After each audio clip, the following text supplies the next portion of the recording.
भारत का वो सबमरीन जो मात्र 1500 सेकंड में दुनिया तबाह कर दे। दोस्तों, हिंद महासागर के हजारों फीट गहराई में इस समय एक ऐसी खामोश ताकत मजबूत होती जा रही है जिसके बारे में जितनी कम बातें होती हैं उसका असर उतना ही ज़्यादा विनाशकारी माना जाता है। कहते हैं कि आधुनिक युद्ध सिर्फ आसमान में उड़ने वाले फाइटर जेट या ज़मीन पर दौड़ने वाले टैंकों से नहीं जीते जाते, बल्कि असली फैसला समुद्र की उन अंधेरी गहराइयों में होता है जहां दुश्मन को यह पता नहीं चलता कि मौत का फौलादी चक्रव्यूह आखिर तैर कहां रहा है। हमारा प्यारा भारत भी पिछले कुछ वर्षों से इसी संप्रभुता दिशा में बेहद तेजी से काम कर रहा है और अब लगातार ऐसी खबरें, ऐसी जानकारियां सामने आ रही हैं जो ये संकेत देती हैं कि भारतीय सेना का अंडर वाटर नेटवर्क पहले से कहीं ज़्यादा घातक और अजेय होने वाला है। अगर आपको भी भारत के वैज्ञानिक, नौसेना के जाबाज जवानों और देश की अभेद्य सुरक्षा व्यवस्था पर गर्व है तो इस वीडियो को लाइक जरूर कीजिए, क्योंकि आज हम इस वीडियो में आपको भारत के कुछ ऐसे सबमरीन्स के बारे में बताएंगे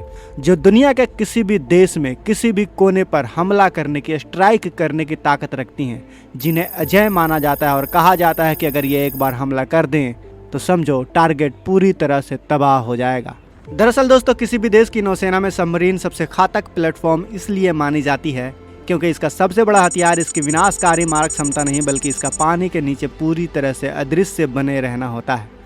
जहां एक विशाल युद्धपोत या फिर एयरक्राफ्ट कैरियर को सैटेलाइट्स, आधुनिक रडार और दुश्मन के टोही विमानों के जरिए आसमान से ट्रैक किया जा सकता है, वहीं एक आधुनिक न्यूक्लियर सबमरीन कई महीनों तक समंदर की अथाह गहराई में रहकर बिना किसी मौजूदगी का एक भी सिग्नल जाहिर किए सीक्रेट मिशन को पूरा कर सकती है।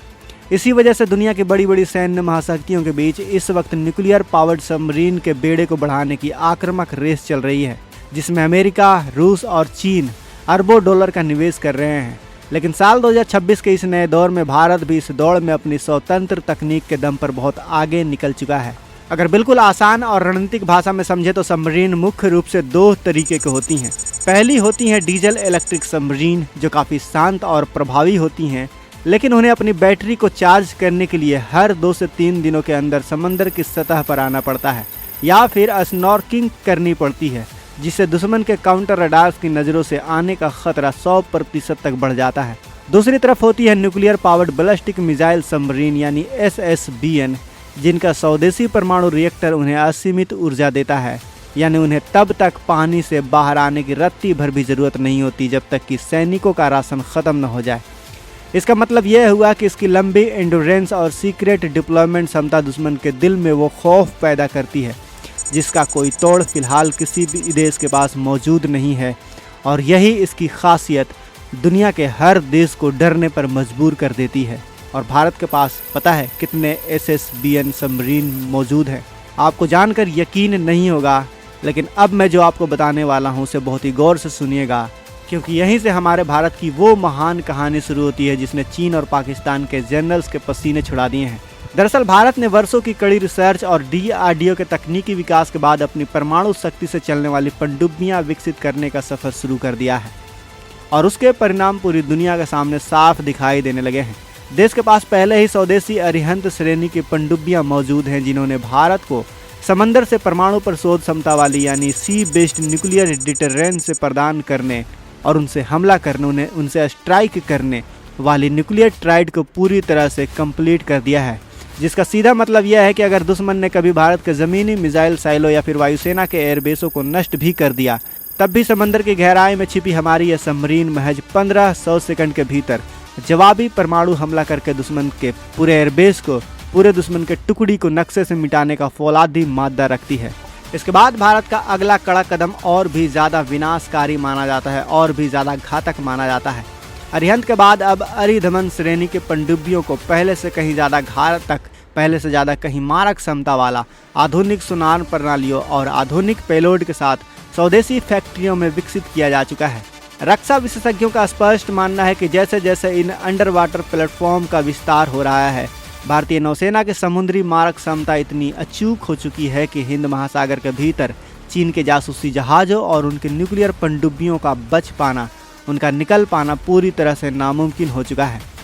भारत के इस चक्रव्यूह का उद्देश्य किसी निर्दोष देश पर पहले हमला करना कतई नहीं रहा है, बल्कि हमारी नो फर्स्ट यूज की नीति के तहत यह सुनिश्चित करना है कि अगर किसी दुश्मन ने भारत की तरफ आंख उठाने की जरूरत की तो उसे उसकी ऐसी भयानक कीमत चुकानी पड़ेगी जिसकी कल्पना भी उनके रणनीतिकारों ने कभी की नहीं होगी। और यही वजह है कि आपने कई बार सुना होगा कि भारत ने आईएनएस वर्षा नाम का गुप्त एक ऐसा सीक्रेट बेस तैयार कर रहा है, एक ऐसा नेवल सीक्रेट बेस तैयार कर रहा है जो पानी की गहराई में है। अब सोचिए दोस्तों,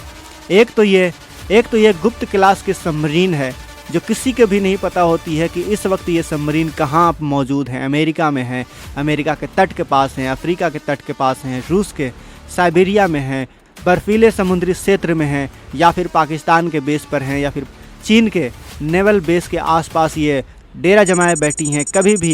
इनके लोकेशन के बारे में किसी को भी नहीं पता होता है। सोचिए, ऊपर से इनके लिए एक गुप्त ठिकाना बनाया हुआ है भारत ने, ताकि सैटेलाइट से भी इनके आने जाने का रास्ता को पता नहीं किया जा सकता है। ये कब अपने बेस पर आ रही हैं, कब जा रही हैं, इनका किसी को भी नहीं पता होता है। और इसी वजह से इन शिकारियों को, इन सबमरीन को दुनिया का सबसे खतरनाक सबमरीन बना देता है, सबसे खतरनाक सबमरीन माना जाता है। लेकिन आपको बता दो कि भारतीय वैज्ञानिकों का विजन यहीं पर ख़त्म नहीं होता। भारत भविष्य के भीषण चुनौतियों को ध्यान में रखकर अब तक के अपने सबसे बड़े और सीक्रेट S5 श्रेणी की न्यूक्लियर पावर्ड पनडुब्बियों पर भी युद्ध स्तर पर काम शुरू कर चुका है। बड़ी पनडुब्बियों का मतलब केवल उसका आकार बढ़ाना नहीं होता है, बल्कि उसके तहत पूरे 13,500 टन विस्थापन क्षमता वाली एक ऐसी महामशीन तैयार की जा रही है जो अपने भीतर K5 यानी अग्नि 5 और K6 यानी अग्नि 6 जैसी इंटरकॉन्टिनेंटल बैलिस्टिक मिसाइलें ले जाने में सक्षम होंगी। इसका सीधा रणनीतिक मतलब यह हुआ कि यह सबमरीन भारतीय समुद्री सीमा के भीतर सुरक्षित तैनात रहकर भी 6000 किलोमीटर दूर बैठे दुश्मन के बड़े से बड़े शहर, उनके ठिकानों और उनके शहरों को पिन पॉइंट टारगेट करने की कुवत रखेगी, जिसे रोकने की तकनीक आज दुनिया के किसी भी एयर डिफेंस सिस्टम के पास मौजूद ही नहीं है।